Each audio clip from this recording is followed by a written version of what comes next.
Students, আজকে আমরা শিখব ইংরাজি ভাষার প্রথম ক্লাস আমাদের। তো আজকের আমরা শিখব কিভাবে বাংলা থেকে ইংরাজিতে আমাদের কনভার্ট করতে হয়। দ্যাট মিনস সেটা হচ্ছে বলা হয় ট্রান্সলেশন। তো অ্যাকচুয়ালি ইংরেজরা যেভাবে বলে কথাগুলো আমরা একটু উল্টোভাবে বলি। তো আমাদের কাজ হচ্ছে ইংরেজদের ভাষাটাকে জাস্ট নকল করা, যেটাকে আমরা বলি ইমিটেশন। হ্যাঁ, তো দেখো আমরা কি বলি প্রচলিত বাংলায়, আমি ভাত খাই। তাহলে আমরা কি বলি, আমি আমি ভাত খাই। ঠিক আছে, এই আমি ভাত খাই কথাটা ইংরেজিতে বললে কি করে বলবে না, আই ইট রাইস। এখানে বুঝতে হবে আমি কথাটা হচ্ছে সাবজেক্ট, সাবজেক্টটা আই সাবজেক্ট হিসেবে আছে, ভাতটা গিয়ে কিন্তু এখানে লাস্টে বসেছে। তার মানে ইংরাজি ভাষা আমরা বাংলা ভাষায় কি করি, প্রথমে সাবজেক্ট দিই, তারপরে অবজেক্ট দিই, তারপরে ভার্ব দিই, ভার্বটা লাস্টে যায়। আর ইংরাজি ভাষায় কি হয়, আগে সাবজেক্ট হয়, তারপরে ভার্ব হয়, তারপরে অবজেক্ট হয়। আই ইট রাইস, তাহলে এটাকে আমরা বলবো সাবজেক্ট, এটাকে আমরা বলবো ভার্ব, এটাকে আমরা বলবো অবজেক্ট। তা এই যে কথাটা লিখলাম আমরা, অ্যাকচুয়ালি প্রত্যেকটা মানুষের জীবনে তিনটে অধ্যায় থাকে। একটা অধ্যায় হচ্ছে আমরা ফেলে এসছি, আমাদের জীবনে যে ঘটনাগুলো ঘটে গেছে একটু আগের মুহূর্ত বা গতকালকের ঘটনা পর্যন্ত, সেগুলোকে আমরা বলি অতীত। আর এখনকার দিনে যেগুলো চলছে এগুলোকে আমরা বলি বর্তমান বা প্রেজেন্ট টেন্স। অতীত মানে পাস্ট টেন্স, আর ভবিষ্যতে যেটা হবে আমাদের সেটা হচ্ছে ফিউচার টেন্স। ইংরাজি ভাষা থেকে আমাদের বাংলা ভাষা থেকে ইংরাজিতে করতে গেলে এগুলোকে আমরা 12টা ভাগে ভাগ করি। প্রত্যেকটা টেন্সেরই 4টে করে ভাগ থাকে।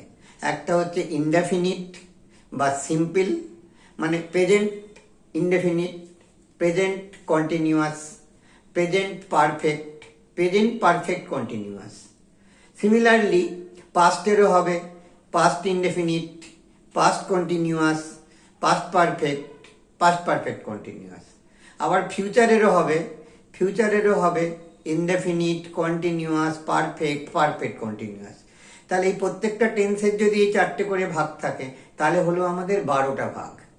আবার আমাদের এই ভাষাগুলোকে আমরা অস্তার্থক বাক্য বা অ্যাসার্টিভ সেন্টেন্সে বলি, তারপরে হচ্ছে নেগেটিভ সেন্টেন্স হয় বা না বোধক বাক্য, আর একটা হচ্ছে ইন্টারোগেটিভ হয়। যেমন এখানে আমি লিখেছি আমি ভাত খাই। আমি ভাত খাই কথাটার প্রশ্নবোধক কি বাক্য হলে কি হবে, আমি কি ভাত খাই, তারপরে হচ্ছে কি আমি ভাত খাই না। তো এইভাবে দেখো প্রত্যেকটার আবার 3টে করে ভাগ হচ্ছে, তার মানে টোটাল 12 × 3, তার মানে 36। এছাড়াও কিছু মোডাল অক্সিলারিস আছে ইংরাজিতে, যেগুলো ঠিক এই টেন্সের মধ্যে পড়ে না, মানুষের ভাষার বলা এবং তার ভাবভঙ্গির ওপরে কিছুটা নির্ভর করে। সেক্ষেত্রে আমরা কিছু মোডাল অক্সিলারিস ব্যবহার করি, সেগুলো হচ্ছে should, may, might, can, could ইত্যাদি।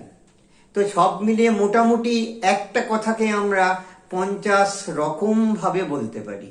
তো আমরা গ্র্যাজুয়ালি এইগুলোকে আস্তে আস্তে শিখবো, তাহলেই আমরা একটা সময় গিয়ে ইংরাজি ভাষাটা বুঝতে আমাদের অসুবিধা হবে না, বা বাংলা থেকে ইংরাজি করতে আমাদের অসুবিধা হবে না। আজকে যেহেতু আমাদের প্রথম ক্লাস, আমরা এটাকে শুরু করব প্রেজেন্ট টেন্স দিয়ে। প্রেজেন্ট টেন্সের তাহলে আমাদের 4টে ভাগ আছে।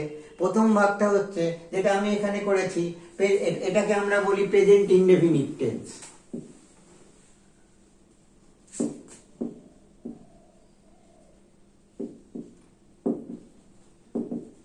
এই প্রেজেন্ট ইনডেফিনিট বা সিম্পল প্রেজেন্টও বলে এই কথাটাকে, সিম্পল প্রেজেন্ট বা প্রেজেন্ট ইনডেফিনিট টেন্স।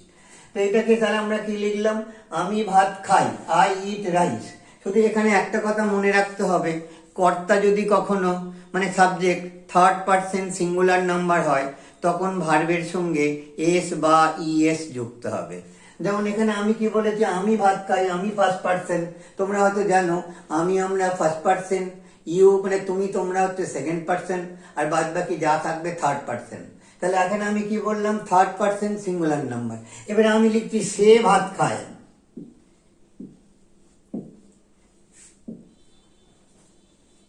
তার মানে এটা হবে কি, হি ইটস রাইস। এই যে কর্তা যেহেতু এখানে সে, থার্ড পার্সন এবং সিঙ্গুলার নাম্বার, ওই জন্য ভার্বের সঙ্গে এস যুক্ত হলো। এইভাবে আমাদেরকে মাথায় রাখতে হবে সিম্পল প্রেজেন্ট টেন্স বা প্রেজেন্ট ইনডেফিনিট টেন্স। এরপরে আমরা আসবো প্রেজেন্ট কন্টিনিউয়াস টেন্সে। কন্টিনিউয়াস কথাটার মানেটা হচ্ছে যে আমরা যে কাজটা বর্তমানে করছি বা চলছে, হ্যাঁ, যেমন আমি ভাত খাচ্ছি, প্রেজেন্ট কন্টিনিউয়াস।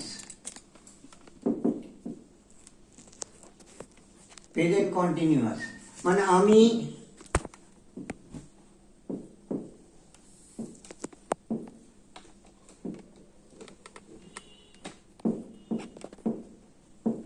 ভাত খাচ্ছি, এটাকে আমরা বললি কি, প্রেজেন্ট কন্টিনিউয়াস টেন্স। তার মানে কি হলো, খাচ্ছি, যাচ্ছি, চলছি, লিখছি, পড়ছি, বলছি, যেটা বর্তমান দিনে চলছে সেগুলোকে আমরা বলি কি, present continuous tense. Present continuous টেন্সটা একটু ডিফারেন্স হবে এর থেকে। সেটা হচ্ছে প্রথমে একটা সাবজেক্ট বসবে, তারপরে একটা অক্সিলারি ভার্ব এম অথবা ইস অথবা আর বসবে, এম ইস আর। তারপরে হচ্ছে ভার্ব প্লাস আইএনজি যুক্ত হবে ভার্বের সাথে, প্লাস অবজেক্ট। তাহলে প্রেজেন্ট কন্টিনিউয়াস টেন্সে আমি ভাত খাচ্ছি কি হবে, আমি হচ্ছি আই এর পরে যেহেতু এম হয় সেই জন্য আই এম, খা ইংরাজি ইট, ইটের সঙ্গে আমি বলেছি আইএনজি যুক্ত হবে, তো আই এম ইটিং রাইস। এই হচ্ছে প্রেজেন্ট কন্টিনিউয়াস টেন্স হলো। তাহলে কি হবে, তারা ফুটবল খেলছে, দে আর প্লেয়িং ফুটবল। মেয়েটি গান করছে, দ্য গার্ল ইজ সিঙ্গিং। এইভাবে আমরা প্রেজেন্ট কন্টিনিউয়াস টেন্স গুলোকে বুঝবো, subject plus am is are plus verb plus ING plus object. এরকম ভাবে আমরা যে কোনো একটা বই নিয়ে আমাদের এই টেন্সটা পড়ে দেখতে হবে যে এই নিয়মটা ফলো করে হচ্ছে কি না। এবং আমার মনে হয় যে যারা এটাকে ঠিক নিয়ম মেনে বোঝার চেষ্টা করবে তারা আস্তে আস্তে এগুলো বুঝতে পারবে।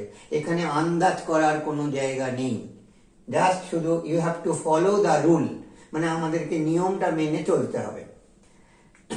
তো আমি এক ধরনের ভার্ব দিয়ে এটাকে ব্যবহার করে বোঝানোর চেষ্টা করছি ডিফারেন্সটা। এটা হচ্ছে প্রথমটা লিখেছিলাম আমি ভাত খাই, পরেরটা লিখলাম আমি ভাত খাচ্ছি। এবার আমি ভাত খেয়েছি, তার মানে কি আমি সবে মাত্র খেয়েছি, একটু আগে খেয়েছি, তো আমার সেই কাজটা এখনো বর্তমান, এফেক্টটা বর্তমান আছে। এটাকে বলা হয়, বাংলায় বলা হয় ঘটমান বর্তমান, বা ইংরেজিতে বলা হয় প্রেজেন্ট পারফেক্ট টেন্স। এটারও কিছু নিয়ম আছে, সেই নিয়মটা আমরা এখানে বোঝার চেষ্টা করি। যে আমি আসলে বাংলা ভাষার থেকে ইংরেজিতে করতে গেলে শুধু জাস্ট মনের ভাবটাকে ঠিকভাবে আমাদের বুঝতে হবে, আমরা মনের কোন ভাবটাকে প্রকাশ করতে চাইছি। প্রেজেন্ট পারফেক্ট টেন্স এবার হবে আমাদের।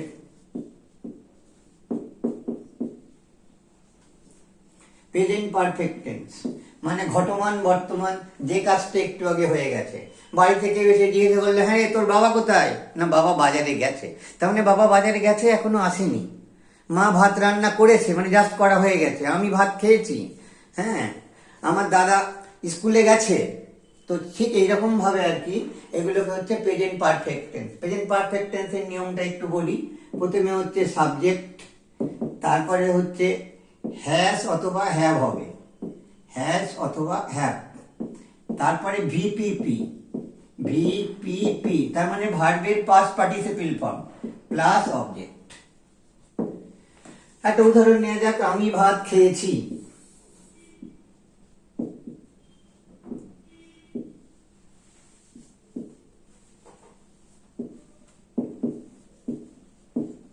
আমি ভাত খেয়েছি, তাহলে আই সাবজেক্ট, আই যেহেতু ফার্স্ট পার্সনের পরে সবসময় আমাদের হ্যাভ হয়, আর প্লুরাল হলে হ্যাভ হয়, আর বাদ বাকি সব জায়গায় হ্যাজই হয়। আর ইউ এর ফার্স্ট পার্সন সেকেন্ড পার্সন দুটোর পরেই হ্যাভ হয়, হ্যাঁ। আর প্লুরাল হলে হ্যাভ হয়, বাকি সব জায়গায় হ্যাজই হয়। তাহলে আমি ভাত খেয়েছি, তাহলে আই হ্যাভ ইটেন ভার্বের পাস্ট পার্টিসিপেল ফর্ম, তাহলে I have eaten, eaten rice. তাহলে বাবা বাজারে গেছে, কি হবে? Father has gone to market. মা ভাত রান্না করেছে, মাদার হ্যাজ কুকড রাইস। দাদা স্কুলে গেছে, my elder brother has gone to school. ঠিক আছে, in this way we have to learn the present perfect টেন্সের। এইভাবে আমরা প্রেজেন্ট পারফেক্ট টেন্সের রুলটাকে ফলো করব। এরপরে আমরা আসবো কি? Present perfect continuous tense. Present perfect continuous tense.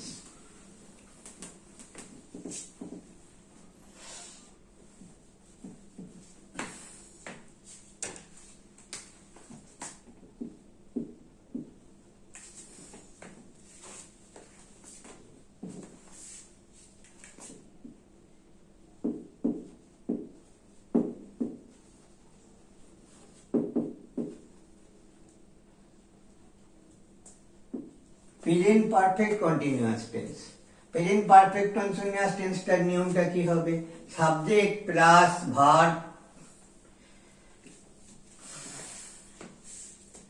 Subject plus এখানে হবে হ্যাজ বিন বা হ্যাভ বিন। একটা বিন কথা যুক্ত হবে এখানে। সাবজেক্ট প্লাস হ্যাজ বিন বা have been plus verb plus ING plus object.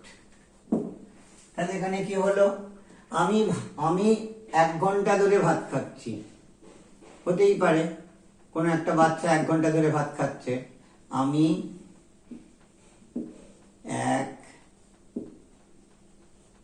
ঘন্টা ধরে ভাত খাচ্ছি। তাহলে I have been eating rice for an hour. তাহলে এইভাবে আমরা কি করলাম? আমরা চারটে টেন্সকে নিয়ে এখন আলোচনা করলাম প্রেজেন্ট টেন্সের। সিমিলারলি আমরা পাস্ট টেন্সের 4টে আলোচনা করব, তারপরে ফিউচার টেন্সও করব। এইভাবে গ্র্যাজুয়ালি আমাদের স্টেপ বাই স্টেপ এগিয়ে যেতে হবে। দেখে কি